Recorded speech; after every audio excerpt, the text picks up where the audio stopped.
Mayap Yalda, Pampanga. Today is November 23, 2020, Monday. I'm Iñigo Juno Cruz, grade 7, batch 2, reporting for PSI News Update. We start off with this model of a rainforest. This model shows how plants, trees, and animals are connected together and live harmoniously together in an ecosystem. An ecosystem is a geographic area where plants, animals, and other organisms as well as weather and landscape work together to form a bubble of life. It contains biotic or living parts, as well as abiotic factors or non-living parts. Abiotic factors refer to non-living physical and chemical elements in the ecosystem. They are usually obtained from the spheres of the plant. Examples of abiotic factors are water, air, soil, sunlight, and minerals. While biotic factors are living or once living organisms in the ecosystem. Examples of biotic factors are animals, birds, plants, and fungi, while abiotic components are non-living chemicals and with physical factors in the environment, which affect ecosystems. Organisms occupy what are called niches. A niche includes the physical space in which they live, how they use the resources that are in space, and how they interact with other organisms in that space. The interaction among organisms within or between overlapping niches can be characterized into 5 types of relationships, as will be discussed later. Symbiosis refers to a close relationship in which one or both organisms obtain a benefit. These are examples of symbiosis. Commensalism. Commensalism is a relationship in which one organism benefits while the other is neither helped nor harmed. These are 4 basic types of commensal relationships. Number 1. Chemical commensalism occurs when one bacteria produces a chemical that sustains another bacteria. Inquilinism is when one organism lives in the nest, burrow, or dwelling place of another species. Examples are barnacles that grow on whales and other marine animals. The whale gains no benefit from the barnacle, but the barnacle gains mobility, which helps them evade predators and are exposed to more diverse feeding opportunities. Metabiosis is commensalism in which one species unintentionally creates a home for another species through one of its normal activities. Example is the hermit crab in its shell. Foracy is when one organism temporarily attaches to another organism for the purposes of transportation. Examples are mites on insects. Mutualism is a relationship in which both species benefit. There are different types of mutualism, such as number 1. Obligate mutualism, diffusive mutualism, facultative mutualism, traffic mutualism, defensive mutualism, and dispersive mutualism. Parasitism. This is a relationship in which one organism benefits and the other organism is harmed, but not always killed. The organism that benefits is called the parasite, and the one that is harmed is the host. Parasites can be ectoparasites, such as ticks, fleas, and leeches, that live on the surface of the host, or endoparasites, such as intestinal worms that live inside the host. Competition and predation. Predation is when one organism eats another organism to obtain nutrients. The organism that is eaten is called the prey. Examples of predation are owls that eat mice and lions that eat gazelles. Competition is when individuals or populations compete for the same resource and can occur within or between species. We have talked about the effects of changes in the ecosystem. Now let us discuss the possible causes of these detrimental changes. Climate change immediately comes to mind. Before we define climate change, let us differentiate between climate and weather. What is their difference? Are they the same? Weather describes the conditions outside right now in a specific place. For example, if you see that it's raining outside right now, that's a way to describe today's weather. Rain, snow, wind, hurricanes, tornadoes. These are all events, all weather events. While climate, on the other hand, is more than just 1 or 2 rainy days.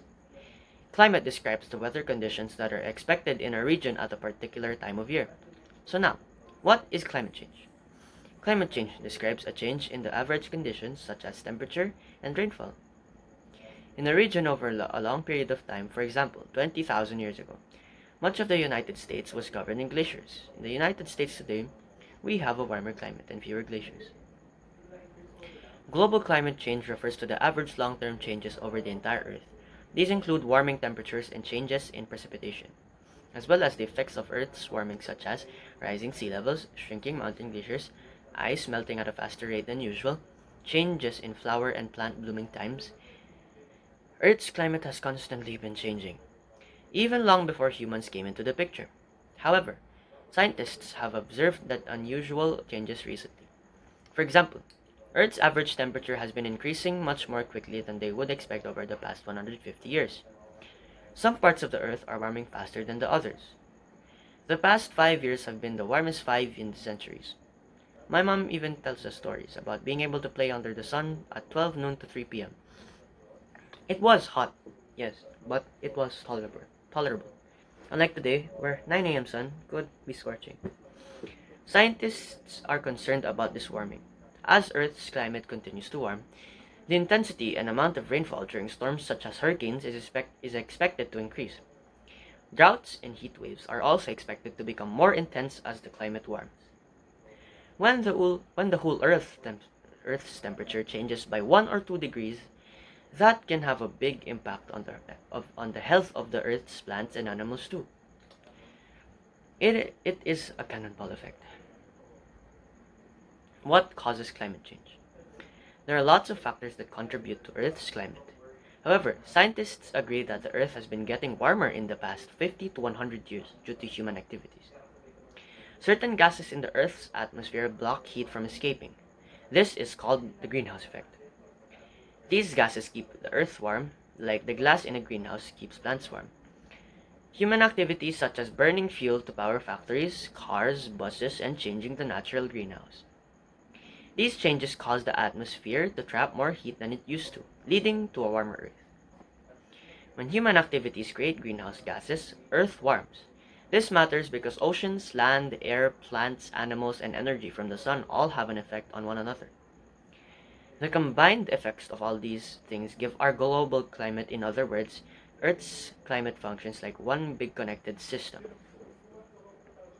Because of climate change, tropical cyclones are expected to increase in intensity and have increased rainfall and larger storm surges, but there might be fewer of them globally. These changes are driven by rising sea temperatures and increased maximum water vapor to the content of the atmosphere as the air heats up. The climate of the Philippines is tropical and maritime. It is characterized by relatively high temperature, high humidity, and abundant rainfall. It is similar in many respects to the climate of countries of Central America. Temperature, humidity, and rainfall are the most important elements of the country's weather and climate. Using the temperature and rainfall as basis, the climate of the Philippines can be divided into 2 major seasons: the rainy season from June to November and the dry season from December to May. In the recent Super Typhoon Rolly that distraught our country, it is best to have a disaster contingency plan. These are infographics gathered on the internet courtesy of Baguio City Guide. What to do before a typhoon. Watch out for weather updates on your TV, radio, or internet. Familiarize yourself with the barangay's evacuation plan. Check your house for any damages, and make necessary repairs. Keep your typhoon kit somewhere accessible. Take your pets and livestock to safe places like the evacuation area for animals. Follow evacuation orders by the authority. What to do before a typhoon. Stay in your home or the evacuation center and keep watch for updates. Turn off main switch for utilities like water and electricity. Have a flashlight or lamp in hand. Use gas lamps or candles with caution. Keep away from possible dangers like glass windows. What to do after a typhoon. Wait for announcements regarding your area's safety before returning home.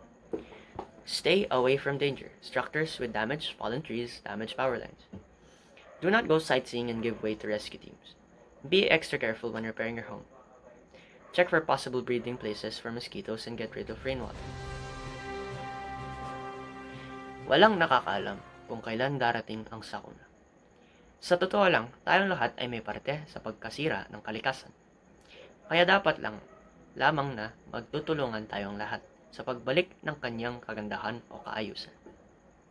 Isa sa mga dahilan na pagkasira ng kalikasan ay ang pagsunog ng mga bagay kagaya ng plastik, dahon at basura. Ang usok na galing sa sunog nito ay pwedeng makasira sa ating ozone layer. Kapag nabutas ang ozone layer, madaling pumasok ang ultraviolet rays na galing sa araw na pwedeng panggalingan ng kanser sa balat. Pwede din itong isa sa mga dahilan ng greenhouse effect na nagdudulot ng global warming.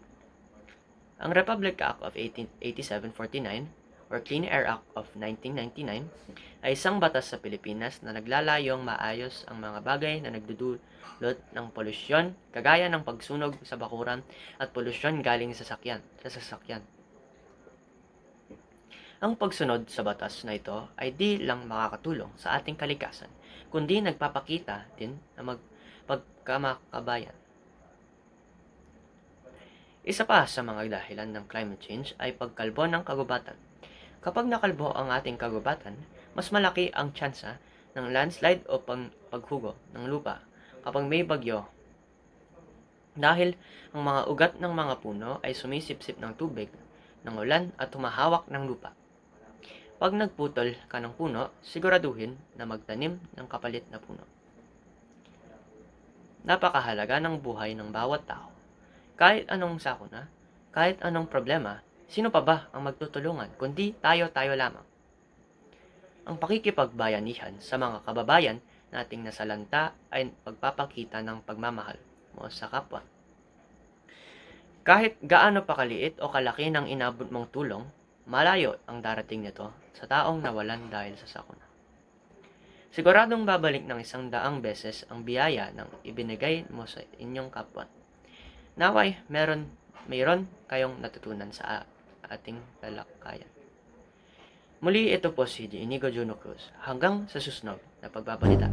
Bye!